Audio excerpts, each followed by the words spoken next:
hello viewers आपनालोक সকলোলৈ ধন্যবাদ জনাই আহকচোন আজি মই আপোনালোকৰ ওচৰত লৈ আহিছো এয়া বুটৰ দালিৰ চানা ইয়াৰ কাৰণে মই এবাটি বুটৰ দালি লৈ লৈছো আৰু ইয়াক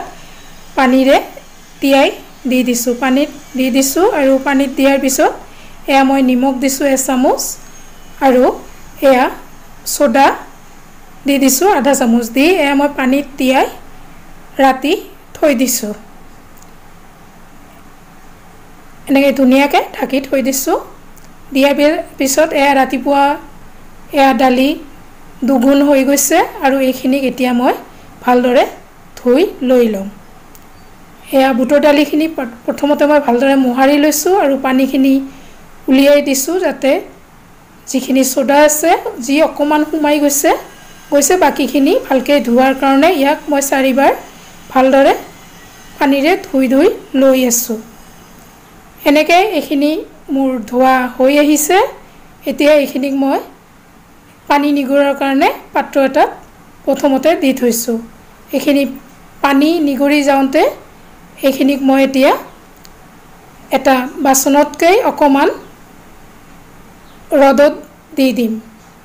এয়া মই লৈ লৈছো চালনী এখনত কাপোৰ এখন পাৰি লৈ লৈছো আৰু ইয়াক মই আধা ঘণ্টাৰ কাৰণে ৰদত দি থমে ৰদত দিয়াৰ পিছত ধুনিয়াকে পানীখিনি নোহোৱা হৈ গৈছে আৰু জিও অলপ আছিল মই ধুনিয়াকে কাপোৰখনেৰে ইয়াক মোহাৰি মুছি লৈছো ইয়া কেৰাহী বহাই দি তাতে মই যথেষ্টখিনি তেল দি দিছো প্ৰথমতে নৰসিংহৰ পাত দি মই এখিনি ভাজি লৈ লৈছো কাৰণ বেছি গৰম তেলত নৰসিংহৰ পাত দিলে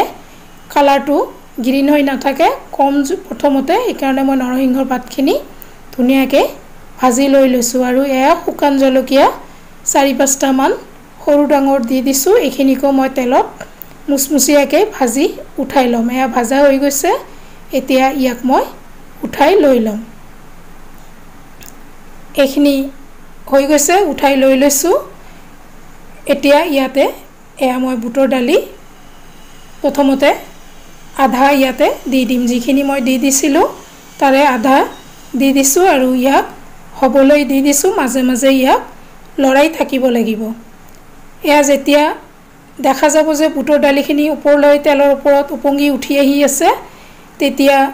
বুজি পোৱা যাব যে ই হৈ আহিছে সব ধুনিয়াকৈ বুটৰ দালিখিনি উপঙি উঠিছে তাৰ মানে ই হৈ গৈছে এতিয়া ইয়াক মই সম্পূৰ্ণকৈ উঠাই লৈ লম এয়া সম্পূৰ্ণ মোৰ হৈ গৈছে হৈ যাওঁতে এয়া মই প্ৰথমতে উঠাই লৈ আছো কালাৰো চেঞ্জ হৈ গৈছে আৰু ই যথেষ্ট মুচমুচিয়া হৈ গৈছে ইয়াক সম্পূৰ্ণকৈ মই উঠাই লৈ আছো আপোনালোকে যিসকলে ইতিমধ্যে মোৰ চেনেলটো সাবস্ক্ৰাইব কৰিছে আপোনালোক সকলোলৈ ধন্যবাদ আৰু যিসকলে নতুনকৈ চাই আছে আপোনালোকে সাবস্ক্ৰাইব কৰাৰ লগতে লাইক কমেন্টছ আৰু শেয়াৰ কৰিব আৰু কিবা ভুল ত্ৰুটি থাকিলে কমেন্টছ আকাৰে মোক দিহা পৰামৰ্শ দিব বুলি মই আশা ৰাখিলো এইখিনি উঠোৱা হৈ গৈছে হওঁতে মই দ্বিতীয়খিনি হবলৈ দি দিছো এইখিনি এতিয়া লাহে লাহে হৈ থাকিব আৰু ইয়াক মই মাজে মাজে লৰাই থাকিম যেতিয়ালৈকে ই সম্পূৰ্ণকৈ হৈ না যায় এনেকে ইয়াক হবলৈ দি থৈছো ই হৈ থাকিব আৰু মই এয়া এইখিনিত মছলা দিয়াৰ কাৰণে প্ৰথমতে মই এটা পাত্ৰত এয়া লৈ লৈছো আৰু লৈ লৈছো বিভিন্ন মছলা এয়া মই কাগজৰ ওপৰত দি দিছো যাতে অতিৰিক্ত তেলখিনি কাগজত ওলাই যায় আৰু দ্বিতীয় বেচখিনিও মোৰ হৈ গৈছে মই উলিয়াই লৈ লৈছো এয়া শুকান জলকীয়া গুৰি তাৰ পিছত এয়া শুকান জলকীয়া মই অলপ মোহাৰি দিছো জিৰা গুৰি ধনিয়া গুৰি অকমান চাট মছলা নিমখ এইখিনি দিয়াৰ লগতে নৰসিংহৰ পাত কেইটামান মোহাৰি দি এইখিনি সম্পূৰ্ণকৈ মিলাই লৈ আছো এয়া বজাৰত কিনি খোৱা আমি যেটো বুটমা বা বুটৰ দালিৰ মিক্সাৰ খাওঁ তাতকৈ ই যথেষ্ট ধুনিয়া আৰু টেষ্টি হৈছে আৰু বহুত ধুনিয়া হৈছে আৰু ইয়াক মই ওপৰত